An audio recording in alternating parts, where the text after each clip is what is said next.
ان کے لیے کوئی راستہ نہیں ہے نجات کا سوائے میرے طریقے کے.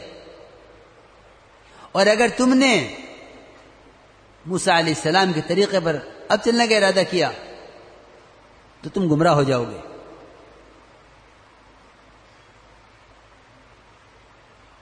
یہ نہیں، غور کرنے کی بات ہے کہ وہ چیز جو علم تھی اور ایک نبی پر نازل ہوئی اور منسوخ ہو چکی، اس کو ایک عالم نے پڑھا، اس پر اللہ کے نبی کو اتنا غصہ آیا. تو جو دنیا کے فنون علم ہی نہیں ہیں، لوگ ان کو حاصل کریں اور اللہ والے علم سے جاہل رہیں، ایسے لوگوں پر آپ صلی اللہ علیہ وسلم کو قیامت میں کتنا غصہ آئے گا. اس کو غور کرو. جو چیز علم تھی ایک نبی پر نازل ہوئی موسیٰ علیہ السلام پر، اس کو ایک عالم نے حاصل کیا، اس پر اللہ کے نبی کو اتنا غصہ آیا. جو چیز علم ہی نہیں ہے، آج مسلمان ڈاکٹری پڑھ کر سمجھے کہ میرے پاس بھی علم ہے. بڑے افسوس کی بات ہے. ہائے ہائے، دنیاوی فنون حاصل کر کے مسلمان فخر کرتا ہے، حالانکہ دنیاوی فنون میں فخر کرنا غیروں کا طریقہ ہے. فلما جاءتهم رسلهم بالبينات فرحوا بما عندهم من العلم وحاق بهم ما كانوا به يستهزئون. کہ جب انبیاء علیہ السلام علم لے کر آئے تو قوموں نے نبیوں کے علم کا مذاق اڑایا اپنے فنون کے مقابلے میں. وحاق بهم ما كانوا به يستهزئون، کہ اللہ نے ان کے نبی کے علم کا مذاق اڑانے اور اس کو ہلکا سمجھنے کی وجہ سے تمام کو ہلاک کر دیا. اس لیے میرے بزرگ دوستو عزیزو، ہمیں اس غلط فہمی سے نکلنا ہے علم کی دعوت کے ذریعے، اور اللہ والے علم سے کامیابی کا یقین، اللہ والے علم سے کامیابی کے یقین کی دعوت دو. یہ حدیث میں آتا ہے من لم يتغنى بالقرآن فليس منا. اس کے معنی بیان کے محدثین نے کہ جو قرآن کا علم حاصل کر کے بھی غنی نہ ہو وہ ہم میں سے نہیں ہے. کہ قرآن تو یقین غنی کر دے گا، اللہ کے غیر سے مستغنی کر دے گا. اس لیے میرے بزرگ دوستو عزیزو، ہر عمل کو، ہر حکم کو، ہر معاملے کو علم پر لاؤ، کیونکہ جو عمل علم کے مطابق نہیں ہے وہ بھی اللہ کے یہاں قبول نہ ہوگا. Tuan-tuan yang mulia, kita hendaklah melakukan setiap amalan, kita hendaklah menyempurnakan setiap perintah Allah Subhanahu Wa Taala dengan ilmu. Apa saja amalan yang kita nak buat, sama ada kita punya muamalah kita punya ibadat kita, tuan-tuan mulia, apa saja hukum-hukum Allah Subhanahu Wa Taala yang kita nak sempurnakan dalam hidup kita, hendaklah kita sempurnakan setiap amalan tadi, setiap hukum tadi mengikut dengan ilmu, tuan-tuan mulia. Dengan ilmu, yang ini dengan mengikut kehendak Allah Subhanahu Wa Taala, mengikut cara yang telah dibawa oleh Nabi sallallahu alaihi wasallam. Akan tetapi tuan-tuan, untuk itu, untuk kita dapat menyempurnakan seluruh amalan kita dengan ilmu, untuk kita dapat sempurnakan setiap hukum Allah Subhanahu Wa Taala dengan ilmu, tuan-tuan mulia, pertama sekali kita kena ada keyakinan atas ilmu Allah Subhanahu Wa Taala. Keyakinan bahawa dengan ilmu yang daripada Allah Subhanahu Wa Taala ini, bahawa kita akan mendapat kejayaan, kita akan dapat kebahagiaan dalam hidup kita dengan perantaraan ilmu ini, tuan-tuan mulia. Hari ini, tuan-tuan mulia, sebab utama kejahilan yang berlaku pada umat, sebab utama kejahilan yang tersebar dalam umat hari ini, tuan-tuan mulia, umat hari ini tidak yakin dengan ilmu yang datang daripada Allah Subhanahu Wa Taala, dengan ilmu agama. Dia tidak ada keyakinan bahawa dengan ilmu agama ini dia akan dapat hidup dengan sempurna dalam kehidupan dia.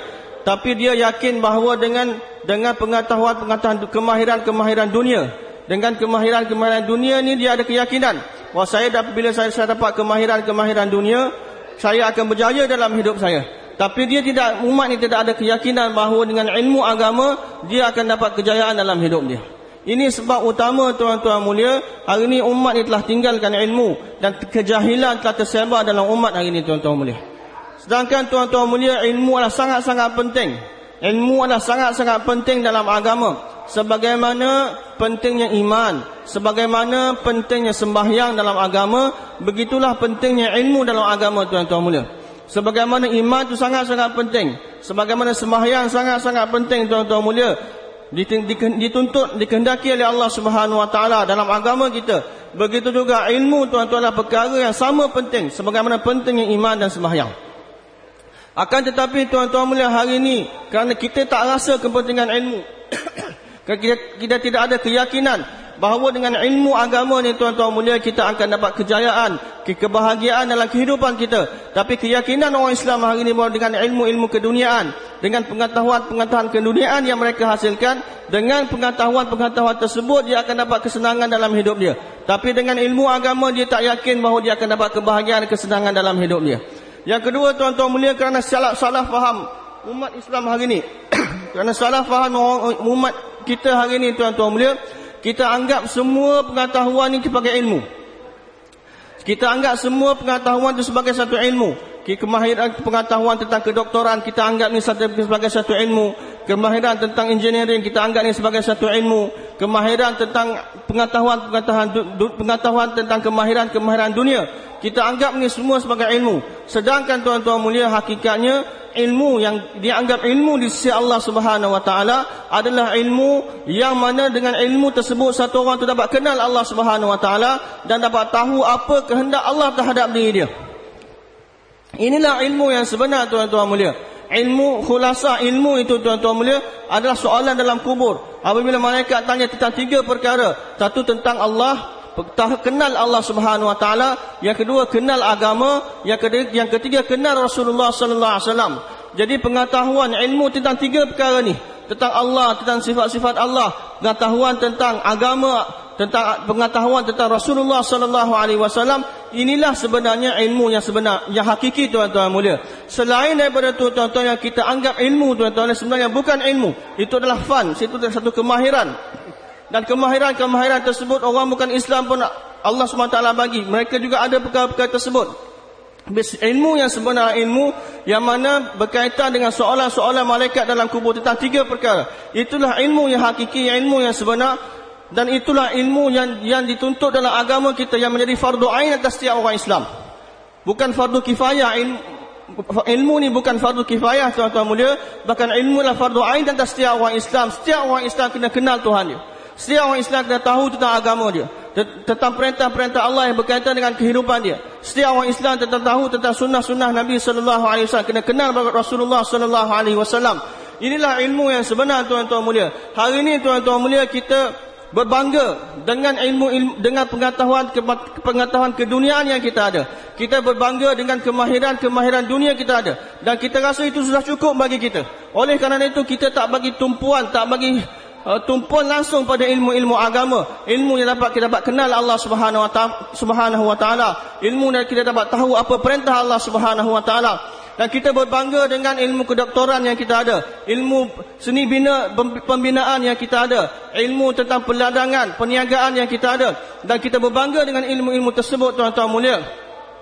Sedangkan berbangga dengan kemahiran dunia, inilah sifat orang bukan Islam, yang mana Allah Subhanahu Wa Taala terangkan dalam Al-Quran bahawa bila nabi-nabi ini datang kepada mereka bawa ilmu daripada Allah Subhanahu Wa Taala, maka mereka gembira, mereka berbangga-bangga dengan ilmu pengetahuan tentang dunia yang mereka ada, dan mereka memperlekeh-lekehkan, mereka merendah-rendahkan ilmu yang dibawa oleh nabi-nabi. Dan kemudian Allah beritahu mereka telah dibinasakan oleh Allah Subhanahu Wa Taala kerana mereka telah memperendah-rendahkan, memperlekeh-lekehkan ilmu yang telah dibawa oleh nabi-nabi dan rasul-rasul. Jadi berbangga-bangga dengan ilmu keduniaan yang kita ada atas ilmu agama, ini sifat orang-orang bukan Islam. Hari ini orang Islam sendiri, tuan-tuan mulia, mereka merasa berbangga dan hebat dengan ilmu-ilmu keduniaan yang mereka ada, dan mereka rasa itu sudah cukup bagi mereka. Sedangkan, tuan-tuan dimuliakan oleh Allah Subhanahu Wa Taala, perkara ni perlu kita jelaskan, kita kena faham betul-betul, kena jelas dalam fikiran kita. Ilmu yang sebenarnya, tuan-tuan mulia, ilmu kenal Allah Subhanahu Wa Taala, ilmu tentang Allah Subhanahu Wa Taala dan tentang kehendak Allah, perintah-perintah Allah Subhanahu Wa Taala.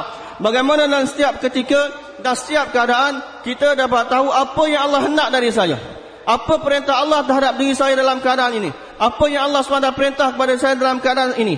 Inilah ilmu yang sebenarnya, inilah yang fardu ain atas setiap orang Islam kena tahu. Bagaimana, apakah perintah Allah dalam setiap keadaan dalam hidup dia, dan bagaimana cara nak sempurnakan perintah tersebut, cara Nabi Sallallahu Alaihi Wasallam.